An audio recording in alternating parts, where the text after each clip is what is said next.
Subscribe now and press the bell icon. Never miss an update. अस्सलाम वालेकुम दोस्तों, फिर से एक बार इस्तकबाल करते हैं आपका आपके अपने चैनल शेख ब्रदर्स में।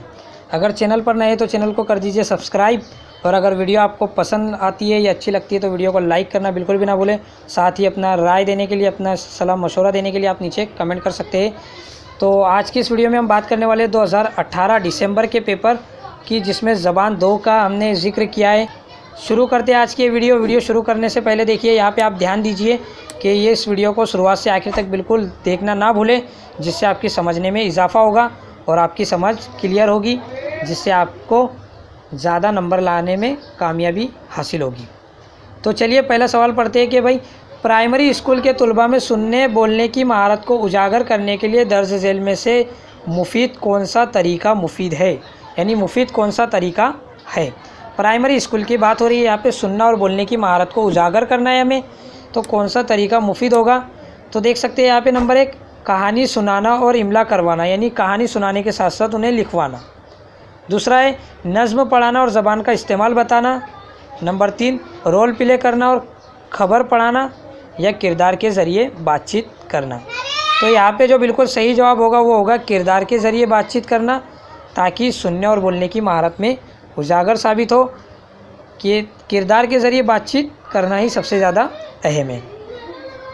अगला सवाल देखते हैं, ज़बान में मोतबर तालीम का मकसद है। मोतबर तालीम का क्या मकसद है। तो देख सकते हैं यहाँ पे तुलबा की इब्तदाई गलतियों की इस्लाह, यानी जो शुरुआत में गलतियाँ कर रहे हैं उनकी इस्लाह करनी चाहिए। तालीमी गलतियों में सुधार, जो उनकी तालीम में गलती है उनको सुधार करना चाहिए। तालिब इल्म में खुद एतमादी पैदा करना। तीनों ऊपर के सभी, तो ऊपर के सभी सही है, तो इसका चला जाएगा। अगला सवाल देख सकते हैं यहाँ पे, ज़बान सीखने में उमूमी तौर पर किस किस्म के सवालात मुफीद होते हैं। तो किस किस्म के सवालात मुफीद होते हैं, मुख्तसर जवाबात वाले, क्योंकि मुख्तसर जवाब बच्चे आसानी से दे सकते हैं और ज़बान सीखने में उन्हें मज़ा भी आता है, तो मुख्तसर जो जवाब होते हैं वो बच्चों के लिए ज़्यादा मुफीद साबित होते हैं। इसी के साथ देखिए अगला सवाल यहाँ पे देख सकते हैं कि बच्चे ज़बान सीखने की क़ुव्वत लेकर पैदा होते हैं, ये किसका कौल है। तो ये किसका कौल है, ये जॉन चोमस्की का कौल है, जिन्होंने बताया है कि बच्चे ज़बान सीखने की क़ुव्वत लेकर पैदा होते हैं। तो जो 2 नंबर का होगा बिल्कुल सही चला जाएगा। अगला सवाल देखते हैं, अगर कोई लड़की हिंदी ज़बान की तुलबा है, वो आपकी ज़बान सीखने आती है और आपकी ज़बान सीखते वक्त गलती करती है, तो आप मौल्लिम की हैसियत से कौन सा तरीका सही मानते हैं। तो वो लड़की हिंदी ज़बान की तुलबा है और अगर वो हमारी मादरी ज़बान सीखने आती है या उर्दू सीखने आती है, तो उसके लिए एक मौल्लिम का क्या तरीका सबसे ज़्यादा कारामद साबित होगा। तो उसे उसकी गलतियां करने को बार बार याद दिलाने के लिए, क्या भाई गलती कर रही है वो बार बार याद दिलाए, या फिर उसे ज़बान सीखने के ज़्यादा मौके देना चाहिए। तो बिल्कुल सही जवाब चला जाएगा कि उन्हें ज़्यादा से ज़्यादा मौके देना चाहिए, जिससे वो ज़बान को बेहतर तरीके से सीख सके। अगला सवाल देखिएगा यहाँ पे, मंदरजा झेल में से किन मकासद के लिए ज़बान सीखना ज़रूरी नहीं होती है। अब यहाँ पे ज़रूरी नहीं होती है किन मकसद में, तो ज़िंदगी के मुख्तलिफ मौके जानने के लिए, तो इसके लिए ज़बान ज़रूरी है। ज़बान को समझकर सीखना, इसलिए अंदरूनी आवाज़ को सुनने और बोलने के लिए ज़बान ज़रूरी है। ज़िंदगी की मुख्तलिफ ज़रूरियात को पूरा करने के लिए ज़बान ज़रूरी है। तो किस लिए ज़रूरी नहीं है, तो ज़बान को समझकर सीखना, तो ये इसके लिए बिल्कुल भी ज़रूरी नहीं है, और ये तीनों के लिए ज़रूरी है। अगला सवाल देखेंगे, मंदरजा झील में से कौन सा मज़मून सवालों के इम्तिहान के लिए फ़ायदेमंद है। तो यहाँ पे देख सकते हैं कौन सा मज़मून सवालों के इम्तिहान के लिए फ़ायदेमंद है। तो यहाँ पे देख सकते हैं कि ये तुलबा के लिए बेहतर है, क्योंकि इससे वो अपने ख़यालात को आसानी के साथ लिख सकते हैं। तो बिल्कुल पहला ही बिल्कुल सही चला जाएगा कि मज़मून, यानी जो मज़मून बहुत सारा लिखना होता है, वैसे इम्तिहानात के लिए बच्चे अपने इज़हार ख़यालात को आसानी से लिख सकते हैं। बाकी के ऑप्शन ये तुलबा के इम्तिहानात के लिए, ये तहरीर करने के बचाने के लिए, ये पूरा निसाब को तकमील करने के लिए तीनों ही नहीं आएगा। देखते हैं अगला सवाल, बच्चों में लिखने की सलाहियत को बढ़ाने के लिए किन चीज़ों की ज़रूरत अहम है। किन चीज़ों की ज़रूरत अहम है, तो यहाँ पे देख सकते हैं हकीकी ख़यालात, अलामती ज़बान का इस्तेमाल, या फिर ज़ख़ीरा अल्फाज का सही इस्तेमाल। तो 3 नंबर का बिल्कुल सही चला जाएगा। अगर अल्फाज के ज़ख़ीरे का सही इस्तेमाल है तो ज़बान को ज़्यादा से ज़्यादा इस्तेमाल करने की समझ हासिल होती है। अगला सवाल है, ज़बान की मुसलसल जामाए तस्कीस के लिए शुरू किया जाना चाहिए। क्या शुरू किया जाना चाहिए? देख सकते हैं यहाँ पे। तो दुरुस्त ज़ख़ीरा अल्फाज, प्रोजेक्ट अमल, सही तलफ़्फ़ुज़, ज़बान को मुख्तलिफ़ तरीक़ेकार से इस्तेमाल। जो 4 नंबर होगा बिल्कुल सही चला जाएगा कि ज़बान का हर एक शोबे में इस्तेमाल होना चाहिए, मुख्तलिफ़ तरीक़ों से इस्तेमाल होना चाहिए। अगला सवाल देखेंगे, हिमा लिसानी तरीक़ेकार यानी ज़्यादा ज़बानों को जानना। तो ये क्या होता है? यहाँ पे देख सकते हैं कि तदरीसी ज़बान में पोशीदा है, छुपा हुआ है, ज़बान वसाइल के लिए नुकसानदा साबित होता है, ज़बान सीखने में अहमियत का हामिल है। तो हिमा लिसानी ज़बान सीखने के लिए अहमियत का हामिल है। 3 नंबर का बिल्कुल सही चला जाएगा इसका। बढ़ते आगे, ज़बान इब्तदाई शक्ल में थी यानी शुरुआती इब्तदाई शक्ल में ज़बान कैसी होती है? तो ज़बान होती है इशाराती ज़बान, इशारे से समझने वाली ज़बान इब्तदाई शक्ल में होती है।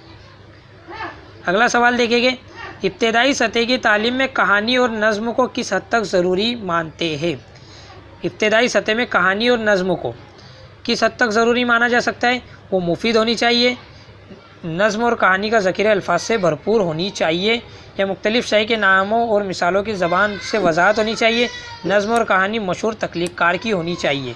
तो यहाँ पे देख सकते हैं कि जो बिल्कुल सही होगा वो होगा नज़्म और कहानी ज़ख़ीरा अल्फाज से भरपूर होनी चाहिए, जिससे अल्फाज का ज़ख़ीरा हो। क़वाइद सिखाने से ज़बान में कैसी मदद मिलती है? इस्लाह, रवानी, या फिर ऊपर देख सकते हैं तादाद या ख्वानदगी। तो यहाँ पे देख सकते हैं जो नंबर 1 जो बिल्कुल है, इस्लाह होती है। क़वाइद सिखाने से ज़बान में इस्लाह होती है। बढ़ते आगे, तहरीर के उसूलों में शामिल है यानी लिखने के उसूलों में क्या शामिल है? कहानी का मजमून, तक़लील का होना, दुरुस्त अदायगी, बेहतर ज़ख़ीरा अल्फाज। बेहतर ज़ख़ीरा अल्फाज, तो यहाँ पे आपको नज़र आ रहा होगा बेहतर ज़ख़ीरा अल्फाज ही मारेगी, लेकिन इसके लिए सबसे ज़्यादा ज़रूरत है दुरुस्त अदायगी की। बढ़ते आगे, ज़बान को उजागर करने का असल मकसद होना चाहिए। ज़बान को उजागर करने का सही मकसद क्या होना चाहिए? तो तलबा को गलतियों का पता लगाना, तलबा की कारकर्दगी को बेहतर बनाने के फ़ैसला करने के लिए, तलबा की कामयाबी की जांच करने के लिए, गलतियों का अंदाज़ा करना और सीखने की कमी को पूरा करने के लिए। तो सीखने का अंदाज़ा करना और कमी को पूरा करने के लिए ज़बान को उजागर करने का मकसद है। 4 नंबर का बिल्कुल सही चला जाएगा। बढ़ते आगे इक्तिबास है। इक्तिबास में मैं सिर्फ आपको जवाब बताता चलता हूँ। अरबी फ़ारसी की इब्तदाई तालीम मकतब में हासिल होती है। गवर्नमेंट हाई स्कूल फ़तेहपुर से देख सकते हैं यहाँ पे 3 है, मैट्रिक पास किया। वो एक कामयाब शायर और बेबाक सहाफ़ी थे। ये सब इक्तिबास में दिया हुआ है। देख सकते हैं अब यहाँ पे मैं आपको कुछ पॉइंट बताता हूँ जिसमें जो अक्सर बच्चे गलतियाँ करते हैं। यहाँ पे नज़्म दी हुई है। जो ज़्यादातर बच्चे गलतियाँ करते हैं उसमें है सबसे पहले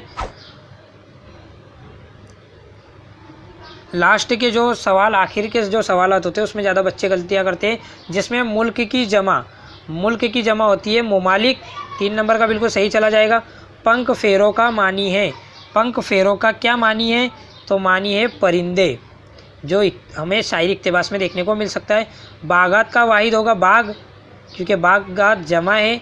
मशरिक़ का ज़िद, अब मशरिक़ की ज़िद क्या होती है? तो मशरिक़ मगरिब। तो मशरिक़ की ज़िद क्या होगी? मगरिब। क्या कहते हैं? मशरिक़ मगरिब। तो जो 3 नंबर का होगा बिल्कुल सही होगा।